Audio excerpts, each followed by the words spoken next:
mar data kata mar nonro mag oganda ka koro idhi timana gi tongwang' ndalo moko no ka oganda moko donje pacho kane keyo na gitene gi kayo mwandu mag tongwang' kendo bete imiyo omenda tikawo picha mar tongwang' koro nitie ywak mano osewuok ni to dipo ni tongwenge wagi gin safe koso dhi bedo nade ka nitiere gima dhongere luongo ni Data Privacy Act ma gayo or rieyo kaka itiyo gi data mar ji. IEBC kaka achiel kuom body mong'eyo ni Data Privacy Act nyaka ti godo biro chuno gi nyaka ti gi that act e kawo gige ji nikech gikawo suchi gikawo fingerprints ni kendo koro sani gikawo tong wang' ji as gima kisungu luongo ni identifiers, unique identifiers. Ni kidwa ng'e ni ma en Michael Ogola to idhi ng'i suche to keto lith koke ting'iyo tong wang'e gige gikano gi kamoro achiel, but the problem en ni gitimo kod gang'o nikech waseneno ka nitiere bodies mang'eny mokada luongo nying bodies moke TV ka manigi details mag jopiny to kopo ni idonje tabu moro tiyudo ka detail ni kamoro inyalo kata manyi mayudi ka ibede mang'eny mae ng'ama wadwaro to kipenjo kuma details ni owuoke tiyudo ka jomoko mano kiyienegi mondo chiw details ni otiyo kod details ni. Koro Data Act ni make sure ni japiny nigi ratiro mar determine giminyalo tim gi data ne.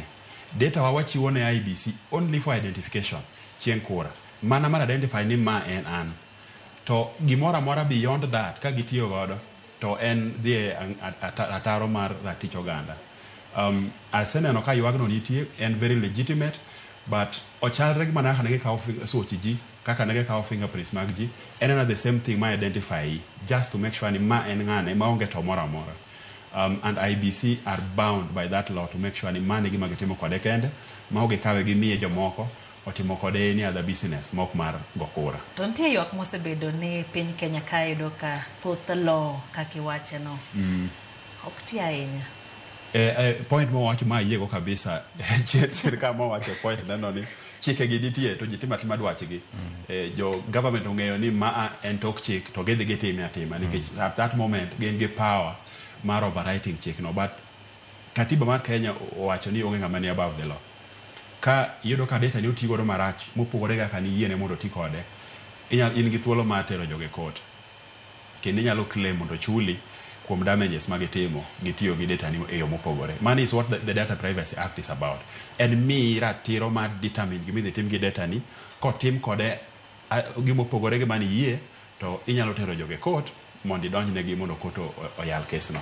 To government I agree ginyalo timo kode gima gidwaro ka giseyude ginyalo choke ginyalo dhi gitim kode gima gidwaro to en man nyaka wang'e ni wan gi ratiro mar donjo negi kopo ni ng'ato timo gi data ni gima ok yiene. The only thing ma wayienegi mondo gitim gi data wa is to identify us. Mano kende. Okay, pachiwi Nandro. Wachno